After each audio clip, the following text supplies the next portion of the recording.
Democratic Pakistan के मुअज़्ज़िज़ दोस्त, मैं हूं माजिद मलिक और आप तमाम देखने और सुनने वालों को अस्सलाम वालेकुम। नाज़रीन, अल्लाह रब्बुल इज़्ज़त ने हम इंसानों को जितनी अक्ल अता फरमाई है और जिस रफ्तार से हम अपनी अक्ल के बलबूते पर इस कायनात को समझते हुए साइंस में तरक्की कर रहे हैं, हमारी हर दरियाफ्त हमें दीन इस्लाम की हक्कानियत का वाज़ेह सबूत देती है। ऐसा ही कुछ एक हालिया दरियाफ्त में भी सामने आया, जिसकी रूह से नबी करीम सल्लल्लाहु अलैहि वसल्लम की एक हदीस मुबारका की सच्चाई सामने आ रही है।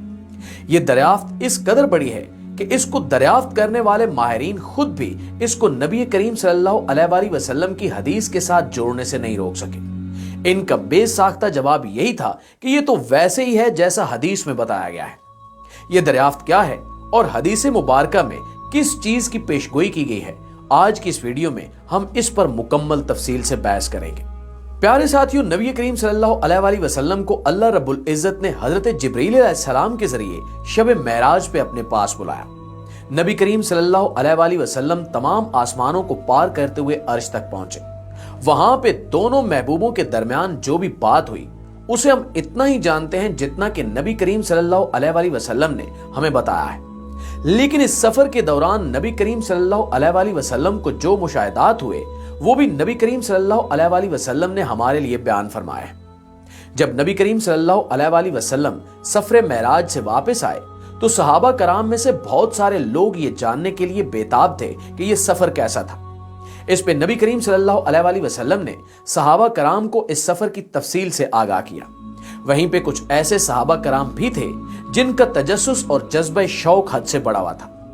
उन्होंने नबी करीम सल्लल्लाहु अलैहि वसल्लम से सवाल किया कि या रसूलल्लाह सल्लल्लाहु अलैहि वसल्लम, जब आप बुराक जैसी तेज रफ्तार सवारी पे आसमानों और खलाओं को पार करते हुए अल्लाह रब्बुल इज़्ज़त के हजूर जा रहे थे तो इस सफर की आवाज कैसी थी? नाज़रीन, ये सवाल अपने आप में ही निहायत जहानत का सबूत है कि सहाबा कराम इस सफर की हर तफसील को जानने के लिए बेहद शौकीन थे और वो अपनी अकल में आने वाले हर सवाल का जवाब जानना चाहते थे। वो जानते थे कि नबी करीम सल्लल्लाहु अलैहि वसल्लम के सामने अल्लाह रब्बुल इज़्ज़त ने तमाम हिजाबात हटा दिए हैं। इस सवाल को सुनकर नबी करीम सल्लल्लाहु अलैहि वसल्लम ने तबस्सुम फरमाया और कहा कि जब मैं मेराज पर जा रहा था तो मैंने खला में और आसमानों में कोई एक कोना भी ऐसा नहीं देखा जहां पे 4 उंगलियों जितनी जगह बाकी हो और वहां पे कोई फरिश्ता मौजूद ना हो। अल्लाह ताला ने हर जगह के लिए बेशुमार फरिश्ते पैदा कर रखे हैं और इन तमाम फरिश्तों का काम अल्लाह रब्बुल इज़्ज़त की तस्बीह बयान करना है। नबी करीम सल्लल्लाहु अलैहि वसल्लम ने मजीद फरमाया कि जब मैं सफर मेराज पे जा रहा था और मैंने तमाम आसमानों की सैर की तो तमाम के तमाम आसमान ऐसे लरज और चिटक रहे थे कि जैसे अभी गिर जाएंगे। ये सुनकर नबी करीम सल्लल्लाहु अलैहि वसल्लम से सहाबा कराम ने हैरत से सवाल किया कि या रसूलल्लाह सल्लल्लाहु अलैहि वसल्लम, इतने मजबूत और बड़े आसमान कैसे चटक सकते हैं? इस पर नबी करीम सल्लल्लाहु अलैहि वसल्लम ने इरशाद फरमाया कि फरिश्ते इस कदर ज्यादा तादाद में हैं कि जब वो मिलकर अल्लाह रब्बुल इज़्ज़त की तस्बीह बयान करते हैं और खालिक़े कायनात की हमद करते हैं तो इनकी आवाजों से आसमान चिटकने लगते हैं। नाज़रीन गिरामी, ये तो था हदीस नबी सल्लल्लाहु अलैहि वसल्लम का पस मंजर, जिसमें नबी करीम सल्लल्लाहु अलैहि वसल्लम ने इस सफर के दौरान अपने मुशाहिदात को बयान फरमाया है। चंद साल कबल साइंसदान ये सोचते थे कि खला में चूंकि किसी भी किस्म का कोई मादा मौजूद नहीं है जिसमें आवाज सफर कर सके, तो वहां पे किसी भी चीज के सुनने का सवाल ही पैदा नहीं होता। ये बात आज भी सच है। हम खला में जाएं तो हम वहां पे किसी भी किस्म की कोई आवाज नहीं सुन सकते।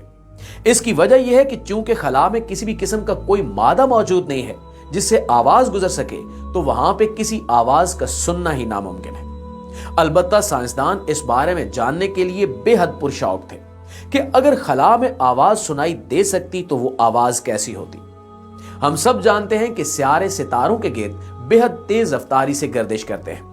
खुद हमारा सूरज, जिसमें एक सेकंड में खरबों टन मादा जलता है और जोरदार धमाकों से हाइड्रोजन गैस हीलियम में तब्दील होती है, तो इसकी आवाज किस कदर बुलंद और खौफनाक होगी। इसी तरह से हमारी मिल्की वे गैलेक्सी में अगर आवाज को रिकॉर्ड किया जा सकता, जिसमें अरबों सितारे मौजूद हैं और इनके गिर्द खरबों की तादाद में सियारे गर्दिश कर रहे हैं, तो इन सब की आवाज कैसी होती। इस मकसद के लिए साइंसदानों ने तहकीक शुरू की और हम जितने भी सितारों और सियारों को जानते हैं इनकी फ्रीक्वेंसीज का बगौर मुशाहिदा किया गया। फिर एक मखसूस कंप्यूटर प्रोग्राम के जरिए इन फ्रीक्वेंसीज को इस तरह से ढाला गया कि हमें दिखाई जाने वाली फ्रीक्वेंसीज जिसमें सितारे अपने मादे को एनर्जी और रोशनी में तब्दील कर रहे थे, इसको आवाज में कन्वर्ट किया जा सके। यूं साइंसदानों ने खला की आवाज को रिकॉर्ड कर लिया। जब साइंसदानों के इस ग्रुप ने, जिसने इसकी तहकीक की बुनियाद रखी, इस आवाज को सुना तो इनमें से एक साइंसदान बेख्तियार बोला कि ये तो ऐसे ही महसूस होता है जैसे मजहबी किताबों में लिखा है कि फरिश्ते मिलकर अल्लाह रब्बुल इज्जत की तस्बीह और हम्द बयान करते हैं। ये बयान बेसाख्ता था और ये बयान वाकई हकीकत पर मुश्तमिल है। इस बारे में नबी करीम सल्लल्लाहु अलैहि वसल्लम हमें अपने सफर मेराज की दास्तान में पूरी तफसील बता चुके हैं। नाज़रीन, ये दरियाफ्त इस कदर हैरत अंगेज है कि साइंसदान सोचने पर मजबूर हो गए कि आखिर ये कायनात जिसको अल्लाह रब्बुल इज्जत ने आवाज से महरूम कर दिया, ये किस कदर बड़ी नेमत है। साइंसदानों ने जब सूरज का मुशाहिदा किया और सूरज की मुशाहिदा करदा फ्रीक्वेंसीज को इसी सॉफ्टवेयर के जरिए से आवाज में कन्वर्ट किया तो ये इस कदर खौफनाक और तेज आवाज थी कि साइंसदानों ने बेइख्तियार इस पे कायनात के खालिक का शुक्र अदा किया, जिसने इस खला को आवाज के गुजरने का रास्ता नहीं दिया। साइंसदानों का कहना था कि अगर खला में से आवाज गुजर सकती तो सूरज की आवाज ही इस कदर खौफनाक और भयानक है कि इसकी आवाज की वजह से ही जमीन पे किसी भी किस्म की जिंदगी मौजूद ना रह सकती। इस हवाले से साइंसदानों का यह भी कहना है कि अगर कभी भी ऐसा कोई हादसा हुआ कि खला में ऐसा कोई मादा वजूद में आ गया जो आवाज को ट्रांसमिट कर सके, तो सूरज की भयानक और खौफनाक आवाज की वजह से जमीन पे मौजूद तमाम के तमाम जानदार फौरी तौर पर मौत का शिकार हो जाएंगे। प्यारे साथियों, ये तो साइंस का मुशाहिदा है। अब हम आपको बताते हैं कि हमारा दीन इस्लाम इस बारे में क्या कहता है। नाज़रीन, हम जानते हैं कि जब कयामत का मरहला आएगा तो अल्लाह रब्बुल इज्जत के हुक्म से हजरत इसराफील अलैहिस्सलाम जो हाथ में सोर तामे खड़े हैं वो सोर फूंकेंगे और इस सूर की आवाज के लिए अल्लाह रब्बुल इज्जत पूरी कायनात को इस काबिल कर देंगे कि इसकी आवाज पूरी कायनात में ट्रांसमिट हो सके। हम जानते हैं कि सूर की आवाज से जमीन फट जाएगी, समंदरों में आग लग जाएगी और पहाड़ फटकर रुई के गालों में तब्दील हो जाएंगे। इंसानों में से जो भी ये आवाज सुनेगा उसका दिल फट जाएगा और जिस्म के चीथड़े उड़ जाएंगे। लोग बेताबी और वहशत के मारे इस आवाज से बचने के लिए इधर उधर भागेंगे, लेकिन इन्हें कहीं कोई जाय पनाह नहीं मिलेगी क्योंकि इस आवाज को किसी भी तरह से रोका नहीं जा सकता। दोस्तों, साइंसदान इसकी वजह यह भी बयान करते हैं कि अगर सूरज की आवाज जमीन तक ट्रांसमिट हो सकती तो आवाज की लहरों ने जमीन पर मौजूद तमाम के तमाम मादे को इस कदर बुरी तरह से डिस्टर्ब करना था कि एटम्स मॉलिक्यूल्स की हदूद को तोड़कर आजाद हो जाते। हम सब जानते हैं कि जमीन पे मौजूद हर किस्म की जिंदगी इन एटम्स के मॉलिक्यूल्स में कैद होने की वजह से मुमकिन है। अगर एटम्स मॉलिक्यूल को तोड़कर आजाद हो जाएं तो तमाम की तमाम जिंदगी के चीथड़े उड़ जाएंगे। खुद फरिश्तों की तस्बीह और हम्द की आवाज इस कदर बुलंदो बाला है कि अगर वो पूरी शिद्दत से जमीन पर ट्रांसमिट हो सके तो इस आवाज की हैबत और जलाल की वजह से ही हम इंसानों के पित्ते पानी हो जाएं और दिल काम करना छोड़ दें, क्योंकि अल्लाह रब्बुल इज्जत की जो तस्बीह और हम्द फरिश्ते बयान करते हैं उसको सुनना हम इंसानों के बस की बात ही नहीं है।